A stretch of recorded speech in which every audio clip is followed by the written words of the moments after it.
안녕하십니까, 전하트 교수입니다. 이번 시간 여러분들과 2013년 5회 환경기능사 최근 관련도 문제 풀이를 하도록 하겠습니다. 여러분들이 가지고 있는 교재 먼저 1번을 보도록 하십시오. 대기층의 구조에 관한 설명으로 옳지 않은 것은 가번, 오존 농도의 고도 분포는 지상으로부터 약 10km 부근인 성층권에서 35ppm 정도의 최대 농도를 나타낸다고 되어 있어요. 자, 여기서 먼저 우리가 성층권이라고 하면 11에서 50km 지점을 성층권이라고 하죠. 자, 이 성층권 중에서도 오존이 가장 많이 존재하는 층을 오존층이라고 해요. 따라서 이 오존층은 성층권 11에서 50km 중에서도 20에서 30km 지점을 이야기합니다. 자, 이때 오존의 농도가 얼마로 최대죠? 10ppm으로 최대의 값을 나타내게 되는 거죠.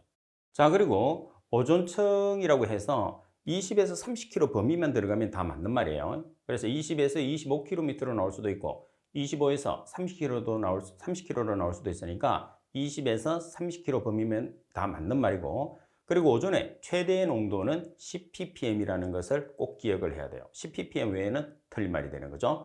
그러나 대륙권에서는 고도가 증가함에 따라서 기온이 감소한다.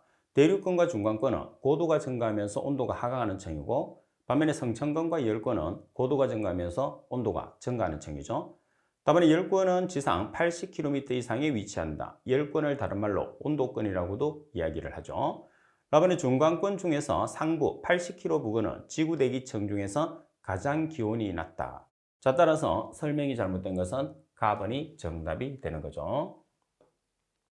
자, 그리고 문제 2번을 보도록 하겠습니다. 문제 2번에 보시면, 자, 후드는 여러 가지 생산 공정에서 발생되는 열이나 대기오염 물질을 함유하는 공기를 포획하여 환기시키는 장치이다.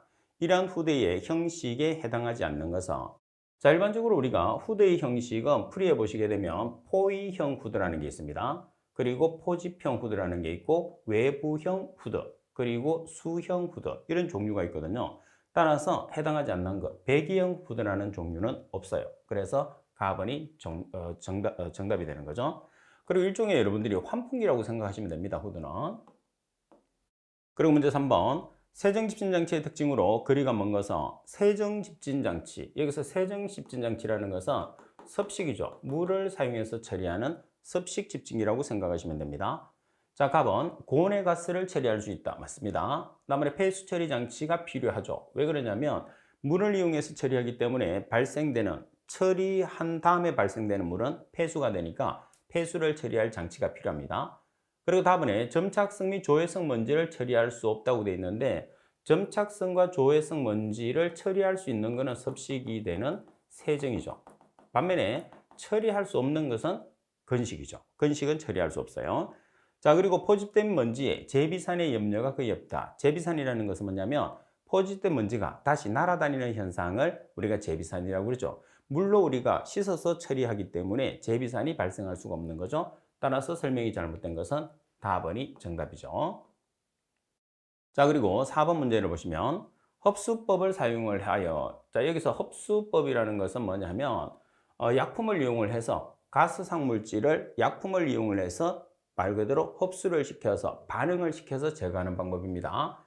오염물질을 처리하고자 할 때 흡수액의 구비 조건으로 옳지 않은 것은, 이 흡수액의 구비 조건 중에서 가장 중요한 두 가지가 있어요. 그죠? 뭐가 있죠?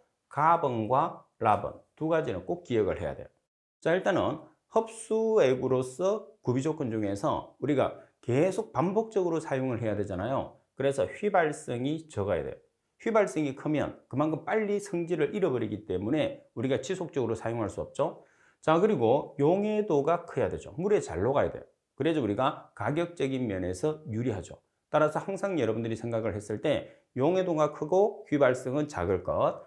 자, 그리고 나번에 점성. 점성이라는 것은 끈적끈적한 성질이죠. 따라서 끈적끈적한 성질은 작아야 됩니다. 그리고 당연히 불식성은 없어야 되겠죠. 따라서 설명이 잘못된 것은 나번. 여기서 여러분들 말씀드린 것처럼 가번과 라번은 꼭 여러분들이 비교를 해서 잘 기억을 하고 계셔야 됩니다. 자, 그리고 문제 5번에 보시게 되면 대기의 상층은 안정되어 있고 하층은 불안정해서 굴뚝에서 발생한 오염 물질이 아래로 지표면에까지 확산되어서 오염을 발생시키는 연기의 형태는 안정도를 보시게 되면 상층은 안정, 여기서 안정이라는 것은 역전의 그래프가 형성되어 있다는 거죠. 자, 그리고 하층은 불안정, 불안정이라는 것은 과단열의 그래프가 형성되어 있다는 소리입니다. 자, 따라서 우리가 그래프를 한번 보게 되면 자, 이런 식으로 되어 있겠죠. 자, 위쪽이 상층, 아래쪽이 하층이에요. 그러면 상층에서는 안정이니까 역전이 형성되어 있고, 하층에서는 과단열, 불안정한 상태니까 과단열이 되어 있는 거죠. 자, 그럼 연기는 어디로 불까요? 연기는 과단열 쪽으로 부니까 여기에서 연기가 이동을 하는 거죠. 위쪽은 연기가 이동을 할 수 없어요. 따라서 굴뚝의 모양을 나타냈을 때 자, 상층이 안정입니다. 그러면 굴뚝에서 연기가 나와요. 그러면 안정한 쪽은 바람이 안 분다는 소리잖아요. 바람이 안 부는 쪽은 연기가 확산되어질 수가 없죠. 그래서 위쪽으로 가는 게 아니고 아래쪽으로 이렇게 떨어지는 연기 모양을 찾는 거죠. 자, 어떤 형태가 될까요?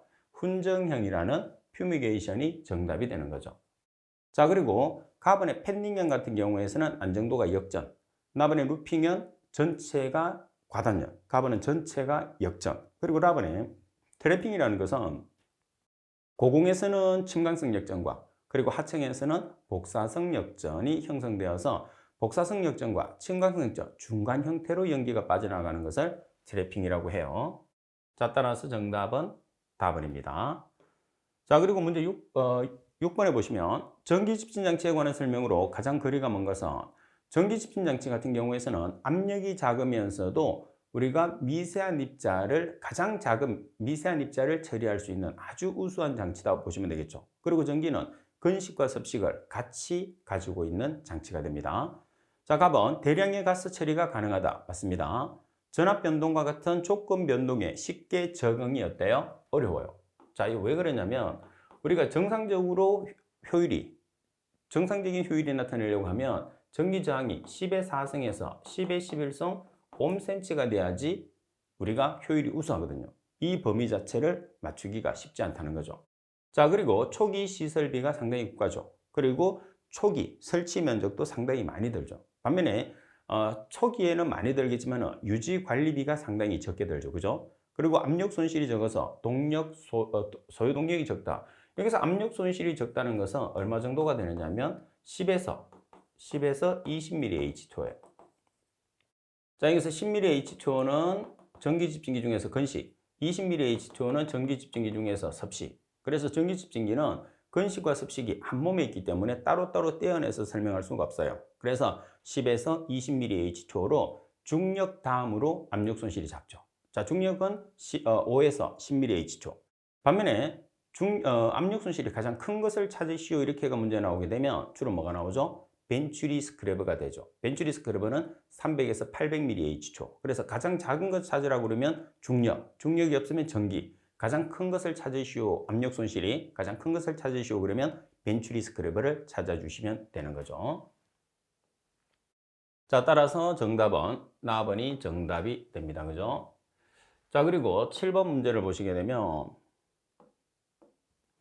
프로판 가스 10kg을 완전 연소하는 데 필요한 이론 공기량을 계산하시오 돼 있어요. 그러면 기체 같은 경우에서는 완전 연소 반응식을 세우는 게 가장 중요해요. 자, 먼저 세워보겠습니다. C3H8이라는 프로판을 산소하고 반응을 시켜줘요. 산소는 O2입니다. 자, 그러면 C하고 O2가 만나면 CO2, H하고 O가 만나면 H2가 되는 거죠. 자, 그러면 계수를 어떻게 맞추느냐 하면 탄소 뒤에 있는 숫자가 CO2 앞에 갑니다. H 뒤에 있는 숫자가 H2 앞에 가요. 여기는 H2 두 개짜리잖아요. 그럼 2분의 8은 4가 되는 거죠. 자, 그리고 역순으로 산소 계산합니다. 두 개짜리가 3개, 한 개짜리가 4개, 그럼 10개죠. 따라서 10개가 O2 앞에 갑니다. O2는 산소가 두 개짜리니까 2분의 10은 5. 자, 이런 식으로 여러분들이 완성을 해주시면 돼요. 자, 그리고 여기서 또 한 개, 우리가 킬로그램으로 계산한 질량이라는 킬로그램으로 계산한다 그러면 계수 곱하기 분자량을 해주시면 돼요. 자, 그리고 최적이라는 S미터의 삼성으로 계산한다 그러면 계수 곱하기 22.4를 곱해주시면 됩니다. 꼭 기억을 해야 돼요.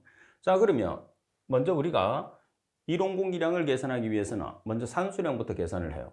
따라서 프로판의 분자량, 탄소의 원자량이 12죠. 12짜리가 3개, H 1짜리가 8개, 그래서 44예요. 따라서 44kg일 때 공기량을 최적으로 계산하니까 산소도 최적으로 계산해야 되겠죠. 따라서 5 곱하기 22.4S의 삼성은 10kg일 때 산소량 대각선으로 곱해서 이론 산소량으로 정리를 하시게 되면 얼마의 값이 나오느냐 하면 자 25.4545S의 삼성이 나왔어요. 그럼 이론 공기량으로 전환했을 때는 계산된 이론 산소량의 공기 중에 차지하는 산소의 최적비를 나눠주시면 돼요. 자, 공기 중에서 산소의 최적비가 얼마죠? 21%. 그리고 질량비는 23.2%. 그래서 최적비만 잘 기억하시면 돼요. 여러분들 최적비로 시험에서 나오기 때문에 따라서 21% 차지하니까 0.21로 나눠주시면 얼마가 되죠? 이론 공기량은 121.21 S의 삼성. 그래서 항상 여러분들이 반응식을 이용해서 문제를 풀었을 때는 이론 산소량을 계산을 한 다음에 이론 공기량으로 전환하죠. 그때 전환할 때 사용되는 게 공기 중에 차지하는 산소의 최적비라는 것을 꼭 기억을 할 수 있도록 하십시오.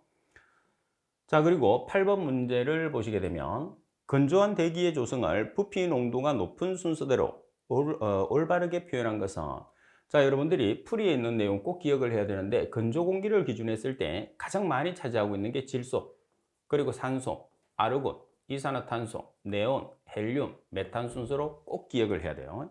자, 그럼 먼저 질소가 나와 있으면 질소, 산소, 아르곤, 이산화탄소, 네온, 헬륨, 메탄 꼭 기억하세요. 가번이 정답이에요.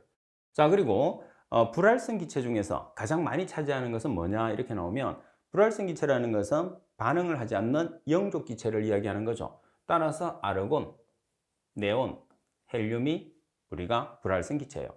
따라서 불활성 기체 중에서 가장 많은 양을 차지하고 있는 것은 아르곤이 정답이 되는 거죠.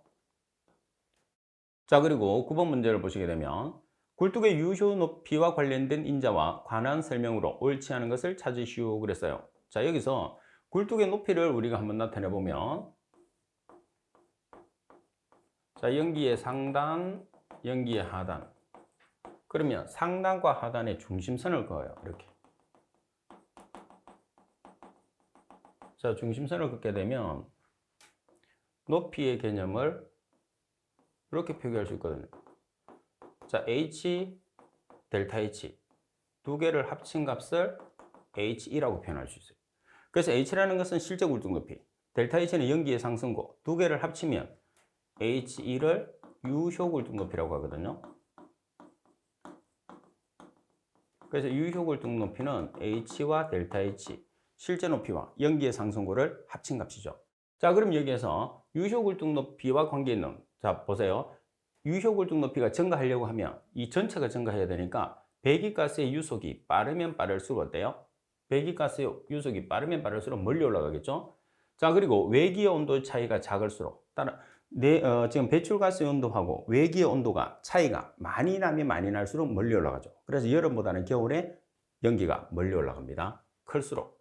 자, 그리고 풍속이 작을수록. 자, 배출되는 가스의 속도에 비해서 풍속이 크면 연기가 멀리 못 올라가잖아요. 그죠? 자, 그리고 굴뚝의 통풍력이 클수록 증가한다. 따라서 설명이 잘못된 것은 나번이 정답이 되는 거죠. 자, 그리고 문제 10번을 보겠습니다. 질소산화물을 촉매환원법으로 처리하는 방법에 관한 설명으로 옳지 않은 것은 자, 그러니까 질소산화물은 NOx라고 표기를 합니다. 따라서 질소산화물을 처리하는 가장 대표적인 방법이 촉매를 이용해서 환원을 시키는 거죠. 그럼 촉매를 이용해서 환원을 시킨다는 것은 질소산화물이라는 NO와 NO2를 N2로 제거한다는 그런 뜻입니다. 자, 가버려 보면 비선택적 환원제로는 메탄이 사용된다. 나번에 선택적 환원제로는 암모니아, 수소, 일산화탄소 등이 사용된다. 다음에 선택적 촉매 환원법의 촉매로는 백금, 산화알루미늄계, 산화철계, 산화티타늄 등이 사용된다.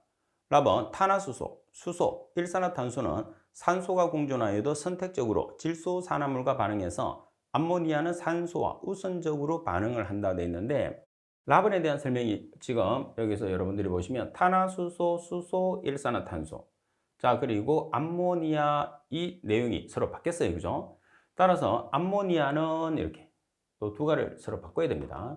암모니아는 산소가 공존하여도 선택적으로 질소산화물과 반응하며 자, 그리고 일산화탄소, 수소, 탄화수소는 산소와 우선적으로 반응한다. 이렇게 돼야 되겠죠. 그래서 4번이 정답이 됩니다.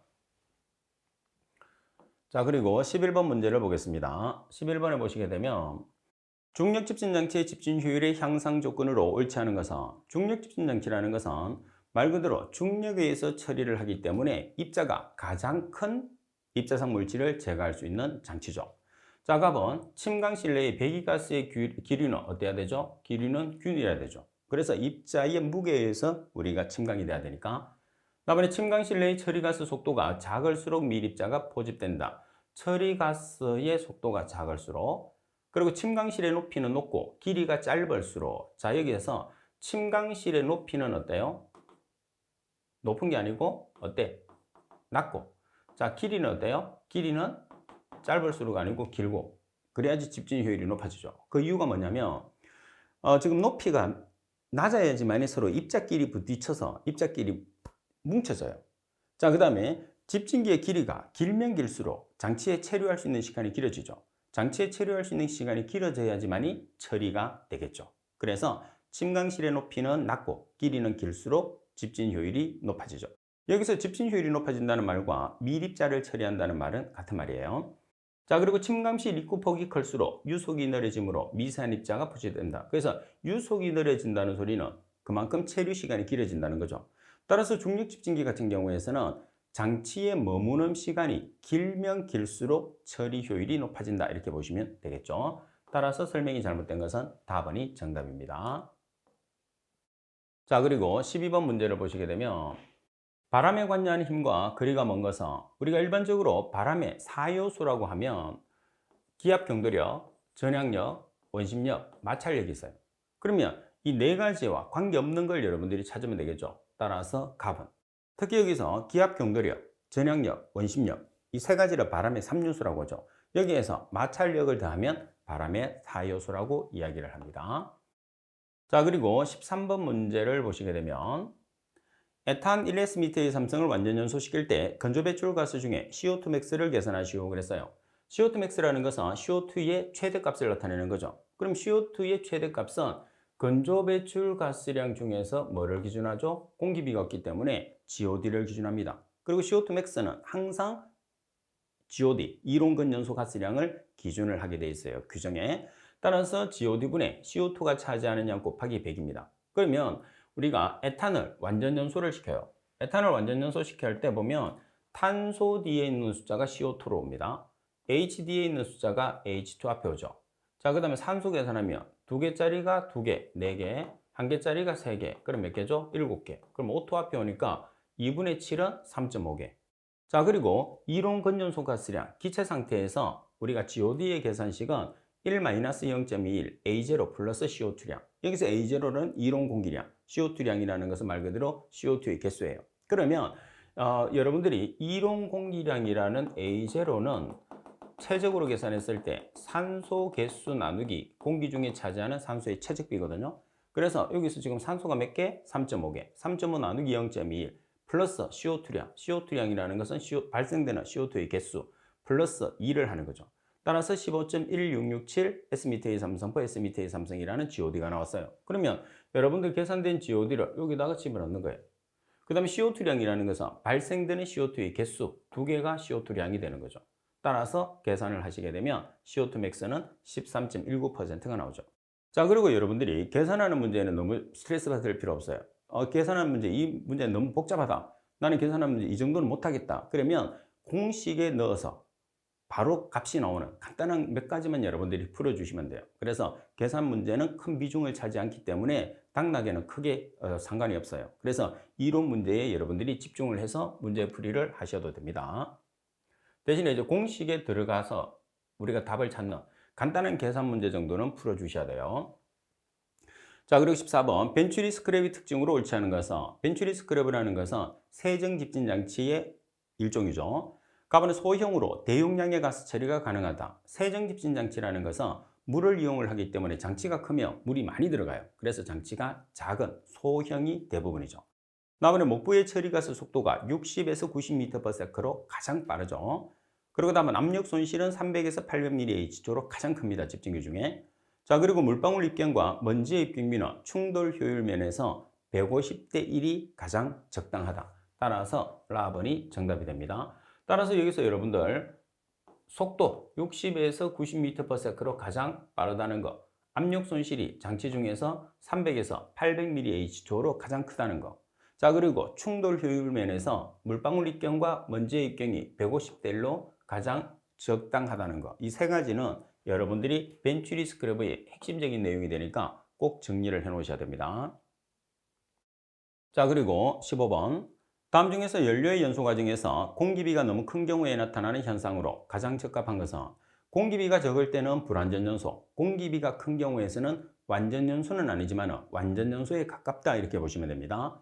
자, 가번 배기가스에 의한 열 손실이 커지는 문제점이 있죠. 자, 그리고 오염 물질의 농도가 어때요? 오염 물질의 농도가 커지다. 그리고 미연분에 의한 매연이 증가한다. 불완전 연소되어서 연소 효율이 저하한다. 이 세 가지는 뭐냐면 공기비가 작을 때예요. 자, 따라서 바르게 설명된 것은 가번. 공기비가 작을 때는 불완전 연소라고 생각하시면 돼요. 그래서 나번, 다번, 라번은 공기비가 작은 경우다 이렇게 보시면 됩니다. 자, 그리고 16번 문제를 보시게 되면 경도에 관한 설명으로 거리가 먼 것은 가번 NA가 나트륨이죠. 나트륨 이온은 농도가 높을 때 경도와 비슷하게 작용한다고 해서 유사경도라고 한다. 그래서 유사경도를 가경도, 다시 말해서 가짜경도라고 그러죠. 농도가 높을 때만 경도처럼 보이는 거죠. 나트륨 맞습니다. 그리고 이가 이상의 양이온 금속의 양을 수산화 칼슘으로 환산해서 ppm 단위로 표시한다고 그랬어요. 여기 보시면 우리가 경도라는 것은 이가, 양이온, 금속성 물질이에요. 그리고 수산화 칼슘으로 환산하는 게 아니고 CaCO3라는 탄산 칼슘으로 환산하죠. 그래서 이상이라는 말이 들어가면 틀리게 되는 거죠. 자, 그리고 답은 샘물 속의 금속 이온들은 세제나 비누와 결합해서 세탁 효과를 떨어뜨린다. 여기서 샘물이라는 것은 주로 지하수를 뜻하죠. 왜 샘물이 되느냐? 지하수에는 경도를 유발하는 물질이 많이 포함되어 있거든요. 그래서 경도 유발 물질이 많이 포함되어 있으면 샘물이라고 하죠. 자, 그리고 라번 경도 중에서 CO3-, HCO3- 등과 결합한 형태로 있을 때 이를 탄산경도라고 하고, 이 성분은 물을 끓일 때 침전 제거되므로 일시경도라고 한다고 그랬어요. 그래서 탄산경도를 일시경도, 그리고 비탄산경도를 영구경도. 왜 영구경도라고 하느냐? 물로 끓여도 제거되지 않기 때문이죠. 따라서 설명이 잘못된 것은 나번이 정답입니다. 자, 그리고 17번 문제를 보시게 되면 지하수의 수질 특성에 관한 설명으로 옳지 않은 것은 가번 지하수는 국지적인 환경 조건의 영향을 크게 받기 쉽다. 여기서 국지적인 환경 조건이라는 것은 그 지역의 영향을 많이 받는다는 소리겠죠. 맞습니다. 나번 지하수는 대기와의 접촉이 제한 또는 차단되어 있기 때문에 수질 성분들이 대체로 환원 상태로 존재하는 경우가 많다. 왜 환원 상태냐면 지하에 있는 물이기 때문에 산소 공급이 거의 없어요. 그래서 환원 상태로 존재하죠. 답은 지하수는 햇볕을 받을 수 없으므로 광합성 반응이 일어나지 않으며 세균에 의한 유기물의 분해가 주된 생물 작용이 된다. 자, 따라서 세균에 의해서 유기물이 분해되면 분해 속도가 느리죠. 따라서 한번 오염이 되게 되면 원상태로 회복되기가 그만큼 어렵다는 뜻입니다. 그리고 답은 지하수의 연평균 수온 변화는 지표수에 비해서 현저히 크고 일반적으로 약 2도 이상이다. 지하수 같은 경우에서는 온도의 변화가, 수온의 변화가 있을까요? 없을까요? 거의 없죠. 몇 도씨 정도로? 4도씨 정도로 거의 일정하다 이렇게 보시면 됩니다. 따라서 온도 변화는 지표수, 공기와 맞닿아 있는 지표수가 지하수에 비해서 훨씬 크다 이렇게 보시면 되죠. 따라서 라번이 정답이 됩니다. 자, 그리고 18번 문제를 보겠습니다. 18번에 보면 위플에 의한 하천의 자정 과정을 오염원으로부터 하천유화 거리에 따라서 단계별로 옳게 구별한 것은 가장 먼저 나타나는 게 뭐예요? 펀자이라는 곰팡이가 나타나는 분해지대. 자, 그리고 박테리아에 의해서 아주 활발하게 분해갈 때는 활발한 분해지대. 자, 그리고 분해가 다 이루어졌으면 이제 산소가 증가하겠죠. 회복지대. 그리고 가장 깨끗한 정수지대. 따라서 분해지대, 활발한 분해지대, 회복지대, 정수지대. 분해지대는 펀자이라는 곰팡이가 서식하죠. 활발한 분해지대는 혐기성 박테리아, 그리고 회복지대에서는 조류, 그리고 정수지대에서는 착색 조류. 조류 중에서도 무색 조류가 먼저 나타나고 색깔이 있는 조류들은 깨끗한 상태에서 나타나게 되는 거죠. 가번이 정답입니다. 자, 자, 그리고 19번 문제를 보시게 되면 다음 중에서 부상법의 종류에 해당하지 않는 것은 부상법이라는 것은 물의 비중보다 가벼운 부유 물질을 부상을 시켜서 처리하는 방법을 부상법이라고 그러죠. 그러면 부상법의 종류가 세 가지가 있어요. 어떤 방법이죠? 진공부상, 공기부상, 용종공기부상. 이 중에 가장 많이 사용하는 방법은 뭐죠? 입자를 작게 해서 물에 녹여서 부상시키는 용종공기부상법을 가장 많이 쓰죠. 자, 따라서 종류에 해당하지 않는 것은 나번이 정답이 됩니다. 자, 그리고 20번 문제를 보시게 되면 영도시 얼음과 영도시 물 1리터의 무게 차이는 몇 g인가? 물과 얼음의 밀도는 영도시에서 0.9998g/cm의 삼성, 0.9167g/cm의 삼성이라고 그랬어요. 그러면 영도시 물의 무게와 영도시 얼음의 무게를 계산을 해볼게요. 영도시 물의 무게가 지금 여러분들 밀도가 얼마냐면 0.9998 지금 g/cm의 삼성이에요. 그죠? 자, 그러면 여기서 여러분들이 g/cm의 삼성을 나타냈을 때 지금 센치의 삼성 자체를 뭘로 바꾸느냐 하면 리터로 여러분들이 바꿔요. 그죠? 자, 따라서 1리터는 얼마죠? 10의 삼성, 센치의 삼성이 되는 거죠. 자, 여기서 여러분들이 주의할 게 하나 있어요. 뭐를 주의를 해 주셔야 되느냐면 센치의 삼성이라는 것은 cc하고 똑같죠. 그리고 밀리리터하고 동일해요. 그래서 1리터는 10의 삼성, 센치의 삼성이 되는 거죠. 따라서 여러분들 이렇게 계산을 하게 되면 g/L라는 단위가 나오게 되는 거죠. 따라서 g/L가 나오게 되죠. 자, 그 다음 두 번째, 얼음의 무게를 계산을 해보면 얼음의 밀도가 0.9167g/cm의 삼성이에요. 마찬가지 센치의 삼성을 없애기 위해서 1리터는 10의 삼성, 센치의 삼성 이렇게 그래서 g/L. 자, 그러면 물의 무게가 얼마죠? 999.8 그리고 얼음의 무게가 916.7 따라서 계산을 하시게 되면 83.1g/L라는 값이 나오게 되는 거예요. 그죠? 그래서 20번 같은 경우에서는 단위 환산을 통해서 문제를 계산하는 거죠. 자, 그리고 21번 C2H5OH의 완전산화시 THOD 나누기 TOC의 비는 THOD라는 것은 이론적인 산소 요구량, TOC라는 것은 총 유기탄소량이거든요. 자, 그럼 먼저 개수를 한번 맞춰볼게요. 자, 지금 C2H5OH가 산소하고 결합하면 CO2와 H2O가 나오겠죠? 그러면 탄소의 개수가 CO2 앞에 갑니다. 그럼 H, 여기 5개, 여기 1개니까 6개죠. H2O 앞에 가요. 그럼 H2니까 2분의 6은 3개가 되는 거죠. 자, 그리고 산소 개수 2개짜리가 2개 있으니까 4개, 1개짜리가 3개 있으니까 7개가 있어요. 그러면 이렇게 다 오는 게 아니고 여기 1개를 먼저 줘요. 그럼 여기 6개, 2분의 6은 3. 따라서 개수를 맞췄죠. 그러면 여기서 산소량이라는 것은 뭐예요? 산소량이라는 것은 이게 산소량이에요. 자, 그 다음 TOC라는 것은 유기물 중에 존재하는 탄소거든요. 유기물 중에 존재하는 탄소는 요 값이에요. 따라서 산소는 3 곱하기 산소 O2는 16 곱하기 2니까 3 곱하기 32g. 탄소는 12짜리죠. 12 곱하기 2개니까 2. 따라서 계산하면 4라는 THOD와 TOC의 비를 계산할 수가 있습니다. 자, 그리고 22번 문제를 보겠습니다. A 공장 폐수의 BOD5 값이 240mg/L이고 탈산소 개수 K가 0.2%이다. 최종 BOD 값은 상용 대수를 기준하라고 되어 있어요. 자, 여기서 상용 대수를 기준을 하라는 뜻은 뭐냐면 미수가 10이 된다는 뜻입니다. 따라서 BOD5 공식은 꼭 기억을 해야 돼요. BOD5라는 공식은 BOD6 곱하기 1-10의 -KT. 여기서 이 10이라는 게 우리가 상용대수라는 조건이 주어졌기 때문에 K의 미수를 10을 쓰는 거예요.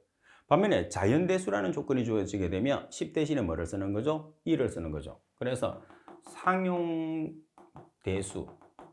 또는 로그 그리고 자연대수 또는 ln. 자, 그러면 미수를 10을 쓰고 이 경우에서는 미수를 1을 쓴다는 것을 꼭 기억을 해야 돼요. 자, 그러면 BOD5 값이 얼마죠? 240mg/L 대입하세요. 자, 그리고 K 값이 얼마죠? 0.2%. K 대입합니다. 자, 그럼 T는 5일 BOD니까 5일을 대입하시면 되죠. 따라서 BOD5에 대한 식으로 정리를 해서 계산을 하시면 266.67mg/L가 되죠. 자, 이 문제를 풀 때는 여러분들이 미수 10을 사용하고 로그를 사용하는 경우에서는 공학용 계산기를 사용을 해 주셔야 돼요. 자, 그리고 23번 문제를 보겠습니다. 상수 처리장에서 상수는 수돗물이에요. 처리된 물을 일시 저류하는 정수지에 설치 기능과 이 시설을 지하에 설치하는 이유로 가장 거리가 먼 것은, 자, 답은 살균제와 충분한 시간 동안 접촉시키기 위해서 설치한다. 나머지 지상에 설치된 처리수에 미량의 영양염료가 존재하면 조류가 광합성을 하고 정식해서 수질이 악화될 수 있다. 답은 살균제가 태양광과 접촉하며 분해하여 손실이 일어날 수 있다. 답은 바람의 영향을 받지 않고 처리수 중에 고형물질과 유해 충금속을 침전시켜서 처리할 수 있다. 자, 여기서는 풀이에 있는 것처럼 라번에 대한 설명이 잘못됐어요.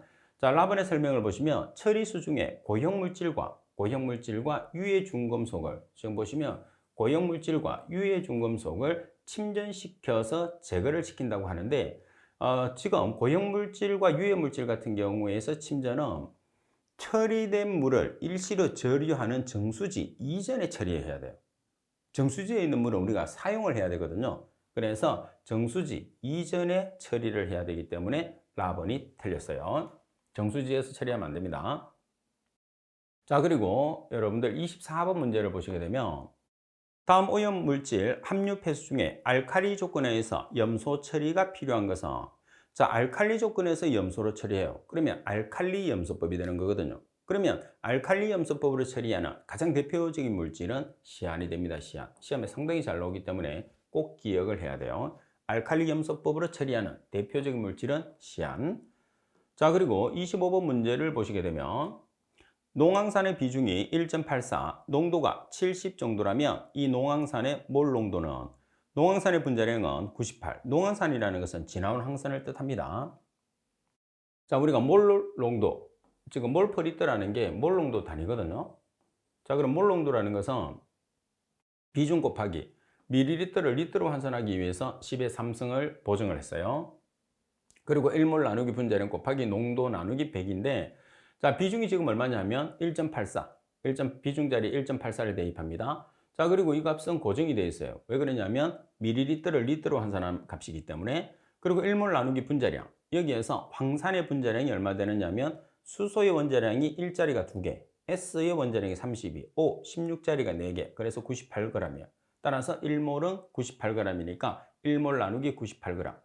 자, 그리고 지금 농도가 몇 프로짜리죠? 농도가 70%짜리. 따라서 퍼센트를 없애기 위해서 100으로 나눠주게 되면 13.14몰/리터죠. 그래서 25번 같은 경우에서는 간단하게 여러분들이 공식만 기억을 하고 있으면 쉽게 문제를 맞출 수 있죠. 그래서 계산하는 문제는 여러분 스트레스를 너무 받지 말고 공식을 이용해서 풀 수 있는 계산 문제만, 여러분들이 풀 수 있는 것 정도만 풀으셔도 돼요. 그래서 한 5문제 정도만 풀어주게 되면 무조건 여러분들이 합격할 수 있어요. 대신에 이론에 집중을 해야 되겠죠.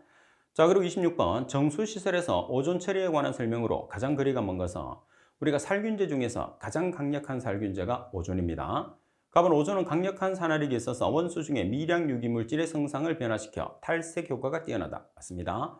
답은 막과 냄새 유발 물질의 제거에 효과적이다. 맞습니다. 답은 소독 효과가 우수하면서 소독 부산물을 적게 형성한다. 거의 부산물을 형성하지 않죠.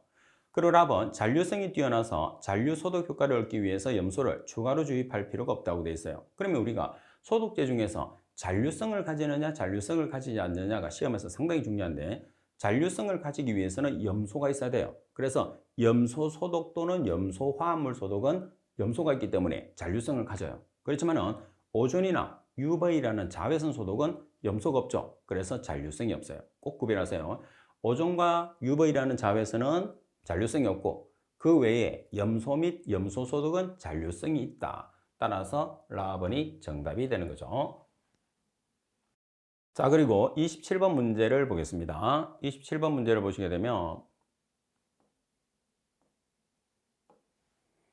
염소가스를 물에 흡수시켰을 때 살균력은 pH가 낮은 쪽이 유리하다고 한다. pH가 9 이상에서 물속에 많이 존재하는 것으로 옳은 것을 찾으시오 그랬어요.